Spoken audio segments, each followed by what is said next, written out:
Good morning, everybody. Matthew and I were having trouble finding each other in the room.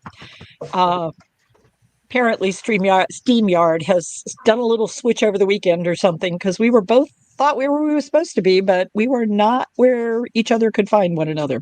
So we apologize for being late this morning.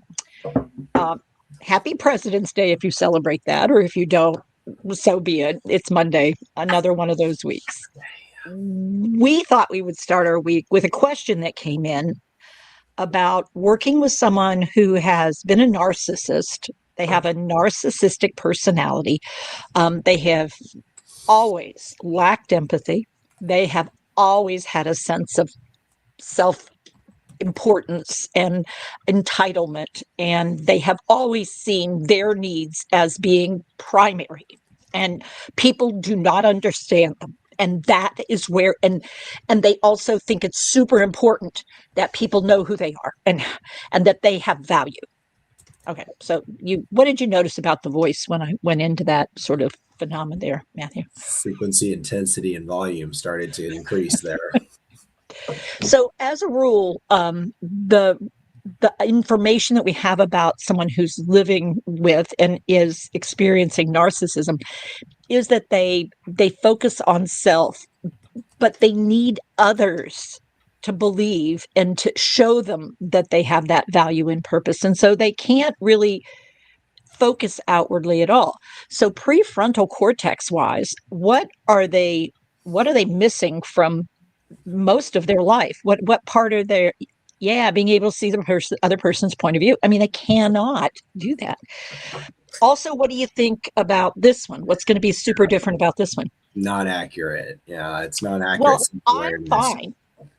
You, and so we have that. What do you think about the ability to make choices that are consistent? Yeah, well, they'll be consistently in their favor, I would imagine. Yeah, it's like whatever choice, even if it makes total sense to do this one, if this one is what they want, was their idea, is benefiting them, it's going to be made no matter how much Yeah, sense this makes. and then there'll be blame associated with that afterward. Yeah, Somebody has got to be at fault for what happened because that was a good choice. yeah. Do you think they're going to be interested in a lot of input to make a decision? No, no. In fact, Yeah. that might be more of immediate stop for them to say no. Stop. I'm no. Let me think. I'm the one making it. So trying to get input in will be viewed, instead of a back and forth conversation, is going to be viewed as an argument Yeah. almost right off the bat. And so that is, typically in people's long-term relationships, if you've had a relationship with someone who has a narcissistic personality, classically you have always been placed in a position where you have felt guilt, where you have felt shame, where you have felt um, inadequate, where you have felt like you did something wrong, it was your fault, or things are going great. You don't get any credit for things going great. It's just that they were able to make this work. Yeah. And if it weren't for the people around them, they would have done better. But that idea, now, not everybody's that intense all the time. However, because people who have this characteristic need admirers, they need people to believe that they are excellent at stuff. They work at that because you've got to have a group of people, or at least a few people, who believe that. And the more, the better. So when that's the case, the people who stay connected will be in an unequal relationship. It's not going to work. So if you agree to this and you are keeping that relationship, people tend to have challenges with keeping boundaries. Yeah. It's super hard to set and keep boundaries. It's super hard to be well yourself. And so the relationships that tend to be the most frayed, the most fraught, the most problematic are children, parent children relationships, or spousal relationships, or relation like a really good friend. kind of thing, or in a company, you might have that kind of phenomena going on, Yeah. where they just can't seem to. Was it Prada? What's the devil in what's that movie? Devil Wears Prada.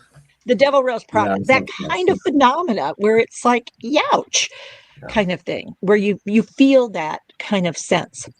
So now someone is starting to develop dementia. And it turns out that people with this personality trait appear to have a higher rate of developing brain changes that are consistent with dementia. So,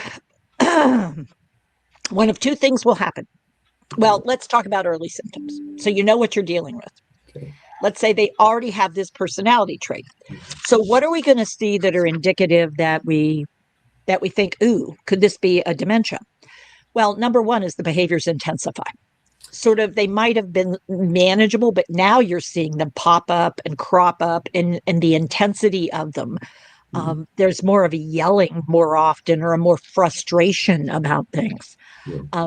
The second kind of thing is there's more paranoia, and there might be more aggression, throwing things, more frustrated and just tossing everything, and like, get out, leave me alone, I know what you're up to, kinds of things. We might also see, for sure, anosognosia, the inability to perceive that they are changing at all. There is no decline. I'm fine. There is nothing going on here, in a very hostile way, Yeah. typically. Yeah. And the final one is that they can be more vulnerable. So it's like, please, please help me, because I don't. I mean, so this other side of it pops up. Please, you've got to help me. I can't do this alone. And then when you try to help, however, or people may stay consistently more vulnerable, and you're like, who is this human being? Yeah. Because now we're having potentially a hard time letting go of the past. So, okay. Cool. So, Matthew, what have you gotten so far from this conversation? First of all, taking a deep breath is going to be super important through this whole process, because wow.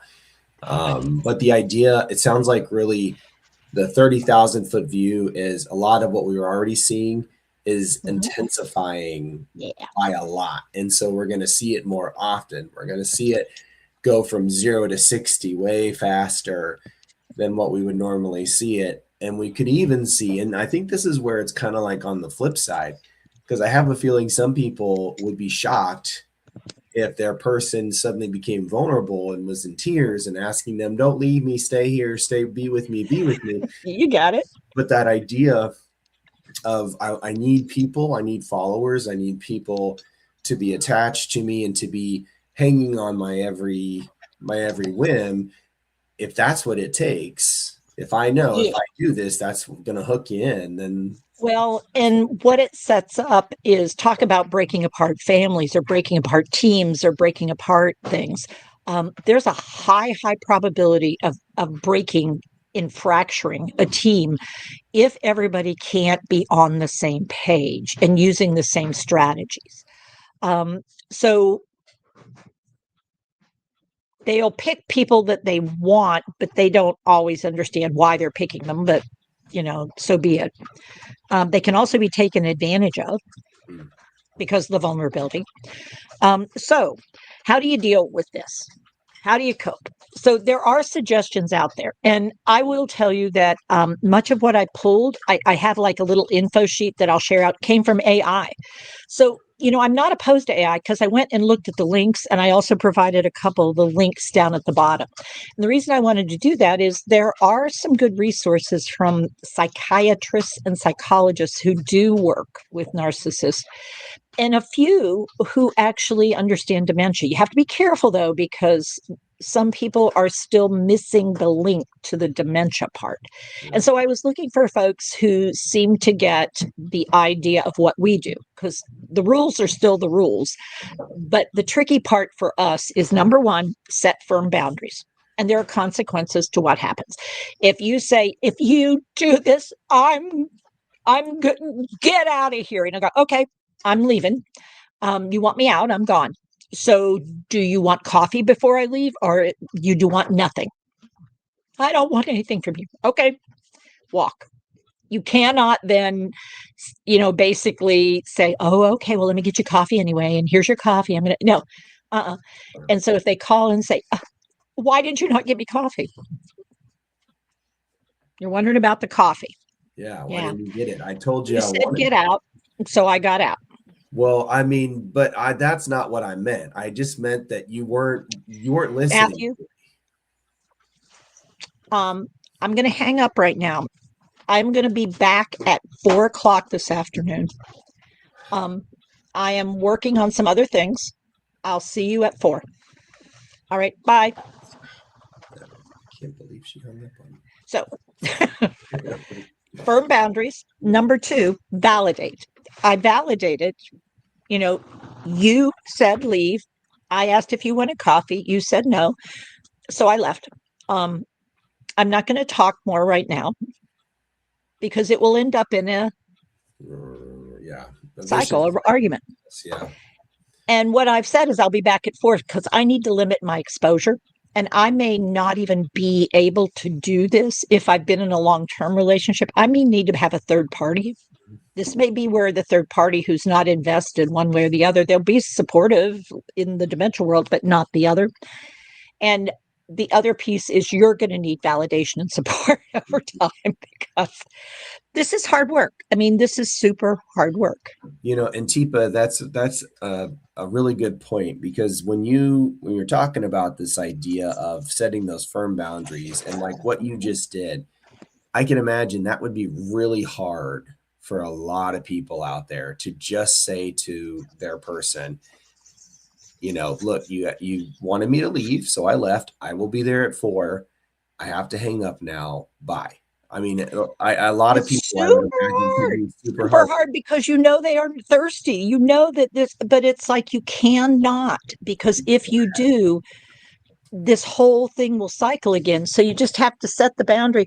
It is not ideal, Mm-mm. but the relationship is not ideal. And this really hard space. Everybody on the team has to be in the same place.